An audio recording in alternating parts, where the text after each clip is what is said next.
How come we haven't listed money here? That's really what a lot of it boils down to. Really. Money. Because money gives you security. With money, you think you're going to be accepted. You're going to have happiness. Everybody will love you. And then you're going to distract yourself with all the money you have. It's more in the Western cultures. Yes, I'm hearing. This is a very noisy audience. And not you, but the ones who have joined us. You know, they're willing to speak up more when they're not sitting here.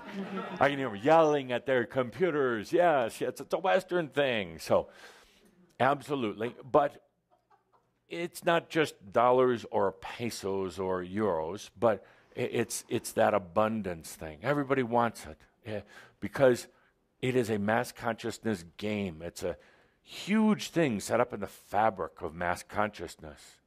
Goods, material, security. So it's very much out there. So much of the pursuit is about that. And everyone here, physically or non-physically, you need to be honest with yourself. If you were given 3 wishes, one of them is going to be money or abundance. You're going to say abundance because, cash. Not just credit, not a 20-year payout on a jackpot, but cash now. And then you call it abundance because it sounds better, doesn't it? Yeah, I choose abundance. No, you're asking for money.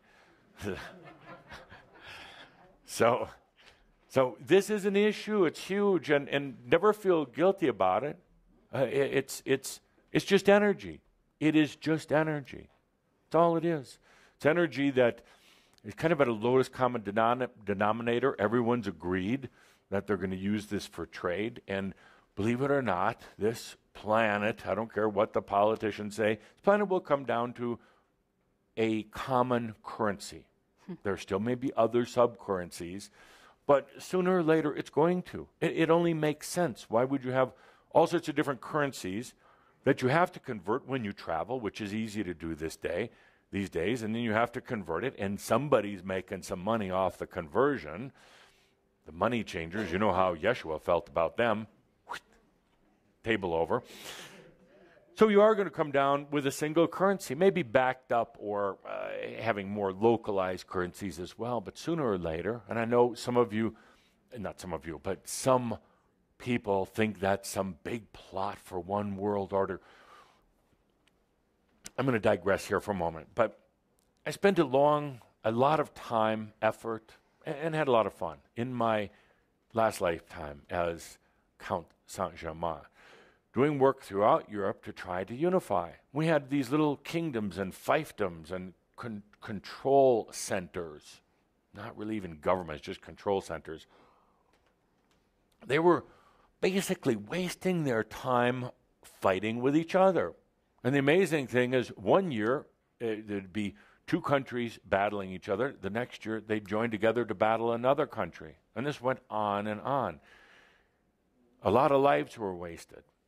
A lot of energy was wasted, and more than anything, it was actually having a dramatic implication on consciousness, on consciousness's ability to expand.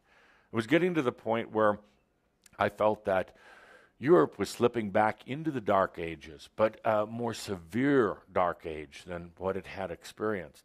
It was slipping out of consciousness, getting even more lost. So there was an effort to try to put together Europe as a beacon of light for the rest of the world. And to a degree it worked. To a degree there's still problems. Not because of Europe, but because of mass consciousness, because of the human condition. Because the people, I'm trying to say this openly, Calder's trying to say it politically, so we're struggling.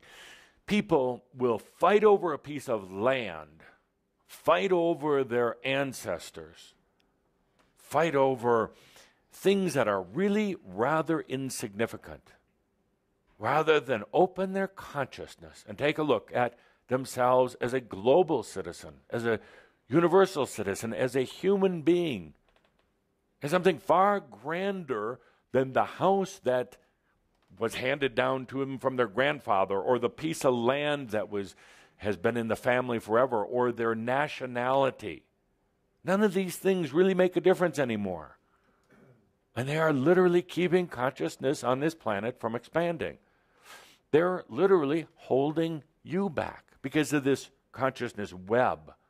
And everybody fighting for their little piece of land and for the way it's always been done. Everybody fighting for something that is old and ready to change and wanting to change. You're not an American. You're not, well, yes, you are French. The rest of you are not Americans. You're not Spanish. You're not Germans. You're not Dutch. You're global citizens. And then the French. So, dear Shambra, thank you for allowing me to digress a little bit. But people hold on to things that no longer serve them. Why? Because they don't want change. Because they're afraid of change. Because they think that if they go back to what was done 50 years ago, 100 years ago, or 2,000 years ago, that it's somehow going to make it better. It sucked back then. It really did. Energy was denser. There was a lot more control, a lot more injustice than ever before, less freedom. Things were a lot cruder. I'm always amazed when there are those who want to go back to the Atlantean times. There's some nice things about Atlantis. Food was pretty good. But it wasn't all that great. They didn't have magical powers greater than what you have now. They had some different technologies, that's all. The Lemurians, interesting times. If you like living in the jungle, half human, half animal-like. But this is it now. This is it. So, again, I'm on a bit of a rant today.